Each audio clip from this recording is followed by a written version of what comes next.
living this great life, you're doing everything you're supposed to do, but deep inside, when you look in the mirror at night, you know you are sad. And you are sad because your soul hurts, because you need God. When God becomes your ally, then no mortal man is worth fear or even respect. I will destroy any mortal man on the planet. I fear one person, and that is God alone. So God just broke your heart on purpose to show you that the way you're living your life and the man you are simply are not good enough. What have you changed since? You need to get up and work so hard that even in the eyes of God, he is proud of you. God loves his creations, which show him their true potential and beauty. By getting up and trying your absolute best and becoming a man of moral standing, he will reward you and bless you. You are wasting your energy. Heartbreak is unlimited motivation. If I was heartbroken, I'd be in the gym every morning. I'd be a beast. I'd be running. I'd be working. I couldn't sleep. I'd be an absolute animal. I became me through tedious, arduous, difficult, never-ending work. You're failing God. If you were the best version of yourself and you were waking up every day trying your absolute best to be a unique and special individual, then you would not be failing God any longer, and he would not plague you with this bad luck. And you need to become a formidable force of man that cannot be replaced or replicated anywhere else on God's green earth. That's what you must do. This is going to repeat endlessly. It's a cycle that will not fucking change until you take the message from God and become the man you're supposed to be. If you wake up each day and go, I don't owe anybody anything, I don't have to prove anything to anybody, then you are a loser, because you are absolutely not incorrect. You must prove yourself to other people. You must prove yourself to God. God hates the lazy. He can't stand them. If he gives you all these genetic dispositions and these natural God-given gifts, if you have 2 arms and 2 legs and you can think, and you're not trying your absolute best, that's the reason you're not lucky. He doesn't like you. He likes the people which show him the beauty of his own creation. He likes to give somebody building blocks and them to build something amazing. It's the best thing about being a man. You get to build who you are, right? You can decide if you want to be a funny comedian or a musician or a kickboxing world champion or fight the Matrix. You can decide whatever you want to be. I've never seen anybody dedicate themselves to something completely and fail. I've never seen somebody eat right, go to the gym every day, train really hard, and not be in good shape. I've literally never seen it. The universe is extremely giving. If you actually try and you actually want it and you're actually not making excuses, lying, talking shit, you're going to get what you want. So when I see people who don't have what they want, I consider them losers. And this may be elitist. I understand that. But if I put myself through endless pain to end up where I am, it's very hard for me to have sympathy on the man who's afraid of pain. You're avoiding pain. I've been through endless. I now have everything I've ever desired. You have none of the things you desire.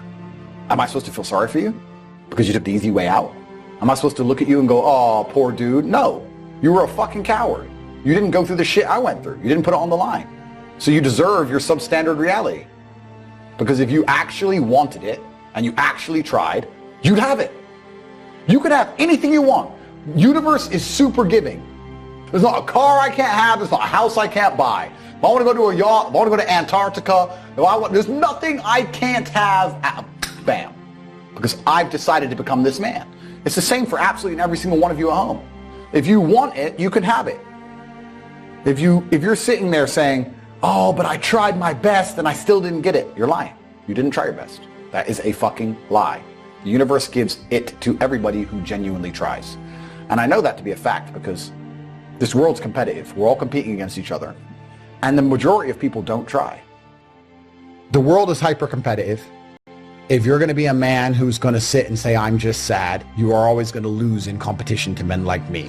No. And there has to be losers for there to be winners. I am tired of sympathy. Sympathy doesn't work for anybody. I'm not going to sit here and be sympathetic for people who say they're too sad to try hard and be their best. Guess what?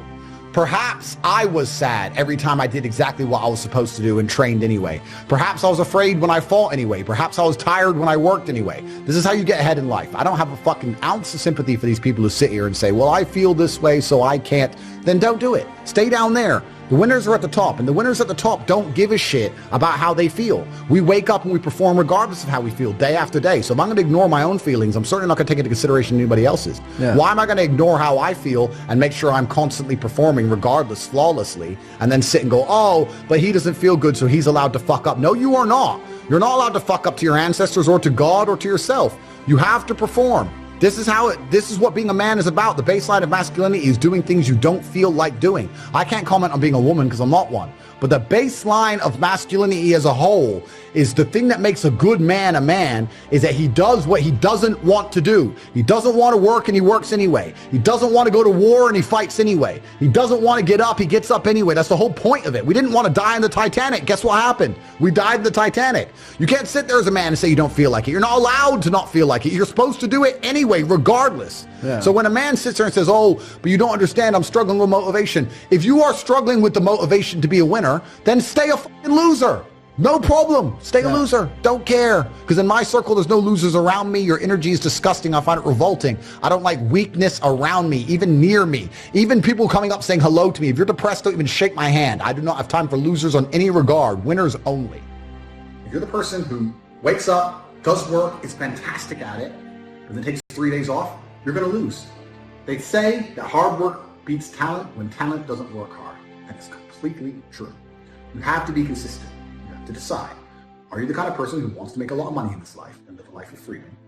Or are you the kind of person who wants to look back when he's 30 on his 20s or 40 on his 30s and look at that decade and go, what did I do with that decade?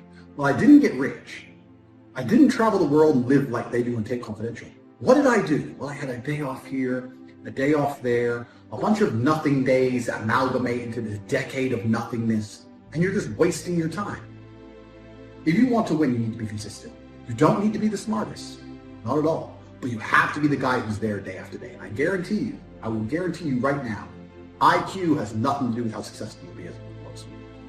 What is going to determine how successful you're going to be is, are you there every single day?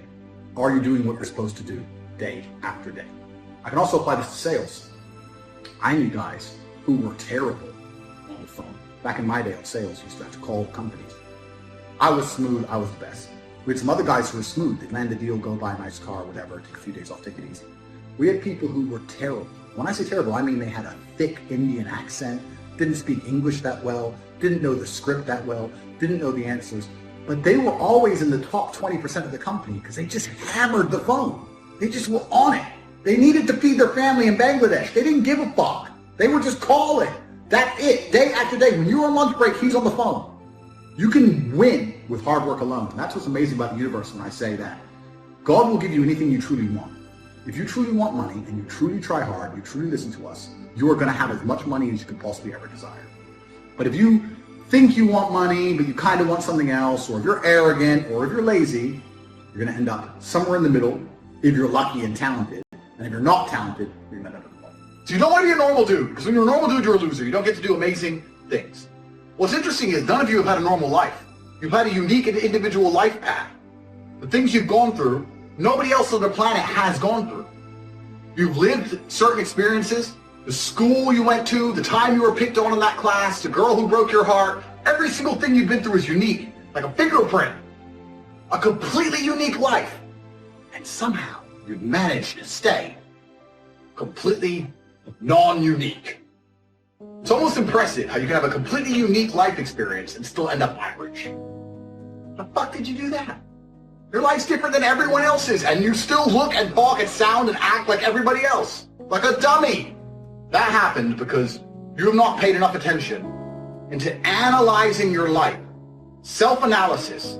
Every single time something good happened to you, every single time something bad happened to you, you've not spent enough human hours sitting and thinking and trying to work out why it happened.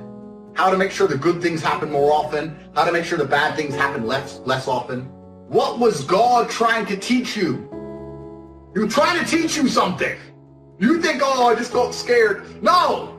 God sent you a lesson, but you didn't pay any attention to it. Do you understand? Everything that's happened to you has been sent from God himself to guide you on a unique path. Everything good and everything bad. And the point of the unique path is that you end up a unique person. But you are failing. God is unhappy with you because you're not trying hard enough. God hates the lazy. God wants people who try. You understand? You know what I can't stand when I hear Christians say, if it was the Lord's will, I would have had some money by now. No. You can't dump that on God. He said faith without works is dead. I'm just asking you, man, to try something new. Now, if that ain't what you want to do, then good luck. You keep doing what you've been doing, you're going to keep getting what you've been getting. I would try something else if I was y'all. Look at somebody and say, it'll work if you work it. Work it. I started my church with 7 people in a building, cooking ribs and chicken to pay the rent. When they were calling me the boy pastor, and they were making fun of me and said I would never be nothing. I worked a job and I preached on the side, and I put my check in the offering to keep the doors open, and whatever we had left, we cooked up and sold dinners to get another month to fight again. We preach with our lights off. We preach with our water off to get to where we are right now. And I came to tell you today, whatever it is you are trying to build, if you won't sacrifice for it, if you won't be hungry for it, if you won't sweat for it, if you won't bury your pride and put in the work for it, you don't have the right to get it until you will stay up at night and go to school while other people are watching the game and read and work and pray to get to be whoever it is you are trying to be. You have not got the right. You need guts. You can't be this without guts. I preached 1.5 years in an empty room. Forget about my dream. What is your dream? What is your goal? And what will you put into it in order to get what you're trying to get from God? How much? It will only work if you work it. If this message spoke to you as a man, you can either cower down and give up and let your wife become your mama, or you can stand up like a grown man and handle your business. Get out of your feelings. People will not work for emotional people who have meltdowns and freak out and hold grudges. You have to be bigger than that. We don't have time to deal with your attitudes, so stop popping your neck.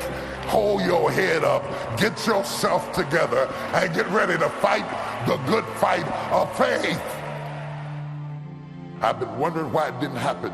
I didn't realize I had to serve to lead. Nobody ever taught me how much it costs. Greatness is expensive. Succession is expensive. This does not work like your phone. This does not work like an app. You have to work it. And it doesn't happen overnight for most people. Yes, there are 1 or 2 people, but out of millions of people, those are only 1 or 2. The rest of us have to work it.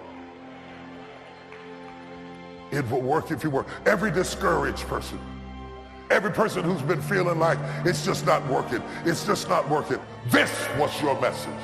If I never preach again, this was your message. It will work if you work it. You think you can wish your way up? You cannot wish your way up. It'll work if you work it. Remember these words. It will work if you work it. I rebuke every giving up spirit. I rebuke every quitting spirit. I rebuke every spirit of forlornment. I rebuke every spirit of frustration. The devil is a lie. He's trying to talk you out of your future and tell you you cannot do what God called you to do. The dreams God has placed in your heart are not going to come to pass without opposition, without delays. There will be plenty of opportunities to get discouraged, think that it's not meant to be.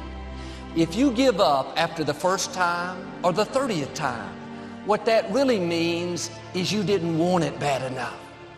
There should be something you're believing for, that you are relentless.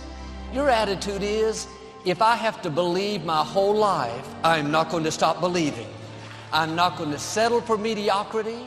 I'm going to keep pursuing what God put in my heart. Normal people would give up, but you're not normal. You want it on another level. How bad do you want what God has put in your heart? Bad enough to do the right thing when the wrong thing is happening? Do you want it bad enough to keep pursuing even when circumstances say it's not going to happen? If you're overcome by problems, you let circumstances push you down, people talk you out of it, you're not going to have the strength to sustain where God is taking you. You have to be more determined than the opposition. If you give up every time things don't go your way, you didn't want it bad enough. Are you letting people talk you out of what God put in your heart? You can't get well. You saw the report. You can't start that business. Let that go in one ear and out the other. Ignore what they're saying. If you're going to see what you're believing for, you have to be willing to do what other people won't do. Other people may not believe when it looks impossible. They may get discouraged, tell you, don't bother praying. No use getting your hopes up. You're wasting your time. Say, God, this looks impossible, but I know you can do the impossible. The odds are against me, but God, I know you are for me. Well, I dated 2 girls. Both of them told me I wasn't their type. I don't think I'll ever get married. You don't want it bad enough. There are several million other girls out there. How bad do you want to get out of debt? Bad enough to not buy things you can't afford? Bad enough to honor God by tithing your income? How bad do you want that promotion? Bad enough to get to work early? Bad enough to take that online course to sharpen your skills? How bad do you want your children to stay on the right course? We don't think twice about having to get our children up for school. Their schooling is incredibly important, but I could argue that their spiritual life is even more important. Learning to honor God as a person of excellence and integrity, those seeds planted in them will affect them for the rest of their lives. How bad do you want your marriage, your relationships to work out? Bad enough to clean up a mess that you didn't make? There are new levels in front of us, but much of it depends on how bad we want it. You can pray, God, help me to feel better. God, I'm always so tired. Are you eating right? Are you exercising? Are you living stressed and worried? Then God will do what you're asking. But you can't override natural laws and expect to live a blessed, healthy life. When He sees you doing all you can, then He'll make things happen that you can't. Now do your part and distinguish yourself. Be willing to do what others won't do. Yes, it takes discipline, but the pain of discipline is less than the pain of regret. It's hard to lay off the junk food, things that are not good for you. That pain is less than the pain of not being healthy. One of the saddest things is to come to the end of life and wonder what I could have become. What if I would have broken away from those friends that were causing me to compromise? Where would I be? What if I would have taken that step of faith in my career and not played it safe all the time? You don't have to wonder. You can start right now. The question is, do you want it bad enough? Make this decision. I am not going to live complacent, passive. I'm going to pursue what God put in my heart. The difference between a dream and a wish is a wish is something you just hope it happens, but a dream you put actions behind. Faith without works is dead. Wishing isn't going to get you anywhere. And the people that succeed don't always have the most talent, the most opportunity. Many times they simply want it more than others.